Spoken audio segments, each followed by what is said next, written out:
All eyes are on the High Court for what promises to be a historic decision in the Dobbs case. A leak of the proposed ruling overturning Roe v. Wade is an answer to 50 years of pro-life efforts to save the unborn. But tensions are high and tempers are raw for some pro-abortion advocates, and for good reason. Security is tight to protect the justices themselves. Reporter Mark Irons begins our coverage. A major decision coming this summer from the Supreme Court will have a huge impact on unborn lives in the U.S. Last month, the leaked Supreme Court draft opinion shocked the public. It read, "Roe was egregiously wrong from the start," indicating the court's conservative majority could be poised to overturn Roe v. Wade, a 1973 decision that legalized abortion nationwide.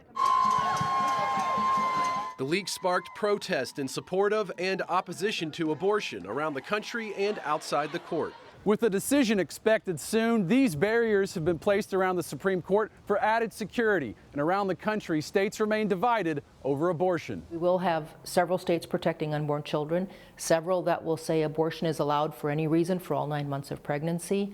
If Roe is overturned, individual states will have the power to regulate abortion. Carol Tobias, president of the National Right to Life Committee, says these 13 states have trigger laws set to take effect, meaning abortions will be banned here if Roe v. Wade is overturned.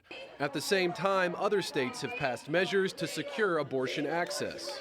New Jersey and Colorado specifically this year broadened their laws so that there are no protections for unborn children. So that was their way of responding to a potential overturn of Roe.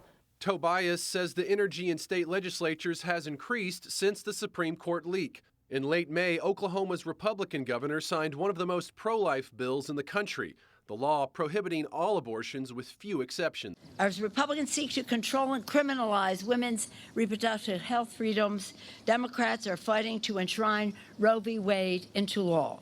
At the federal level, Democrats are trying to rally abortion support. We will vote to protect a woman's right to choose, and every American is going to see which side every senator stands on. But Senate Majority Leader Chuck Schumer's attempt to pass the Women's Health Protection Act failed last month. Congressional Republicans have been critical of the Supreme Court leak itself. This lawless action should be investigated and punished to the fullest extent possible. According to reports coming out of the court, law clerks are being asked to provide phone records and sign affidavits as the search for the source of the leak continues. But most attention seems focused on the content of the leak and how the court could soon rule in Dobbs versus Jackson Women's Health Organization. It's a case out of Mississippi regarding the state's attempt to pass a 15-week abortion ban. If the Supreme Court upholds the state's law, Roe v. Wade will effectively be toppled.